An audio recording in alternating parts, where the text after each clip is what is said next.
एक व्यक्ति की हत्या कर दी है महाराज। अपराधी क्या कहते हैं? अपराधी अपना अपराध स्वीकार करते हैं। आज तो महाराज दोनों ज्येष्ठ राजकुमारों में से किसी एक को युवराज नियुक्त करने जा ही रहे हैं, तो आज इन्हीं को न्याय करने का अवसर प्रदान किया जाए महाराज, कि पूरा जन समुदाय राजकुमारों की योग्यता भी देखे। राजकुमार दुर्योधन को न्याय करने का आदेश दिया जाता है। पिताश्री हस्तिनापुर नरेश की जय।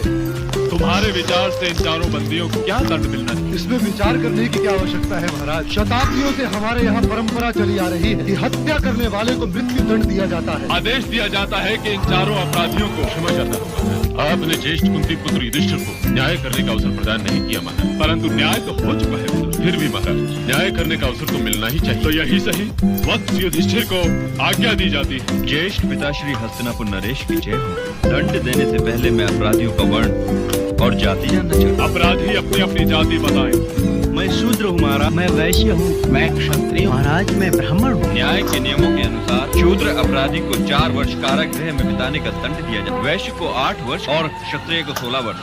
परंतु ब्राह्मण अपराधी को मृत्यु दंड दिया नहीं जा सकता, इसलिए कुल गुरु कृपाचार्य ही इसके दंड का निर्णय करें। अति सुंदर, क्या न्याय है? अपराध 1 और दंड 4। अपराध 1 नहीं है मामा जी। शूद्र का अपराध एक अज्ञानी का अपराध, इसलिए केवल 4 वर्ष। परंतु वैश्य अपराधी उतना अज्ञानी नहीं, इसलिए उसका दंड दूना हो गया। और क्षत्रिय जो समाज का रक्षक है, यदि वही हत्या का अपराधी हो तो उसका दंड वैश्य की अपेक्षा दूना होगा। ब्राह्मण तो ज्ञानी है, उसने जानते बूझते एक मनुष्य की हत्या की, उसका अपराध सबसे भयंकर है। सबको एक ही तुला में तौलना न्याय नहीं अन्याय है। अब मैं महाराज से ये प्रार्थना करता हूँ तो ये घोषित कर दें कि वो युवराज किससे नियुक्त करना चाहते हैं। मैं ताश्री से ये प्रार्थना करता हूँ कि वो शंख बजाकर ज्येष्ठ पांडुपुत्र युधिष्ठिर को युवराज बनाने की घोषणा कर दें।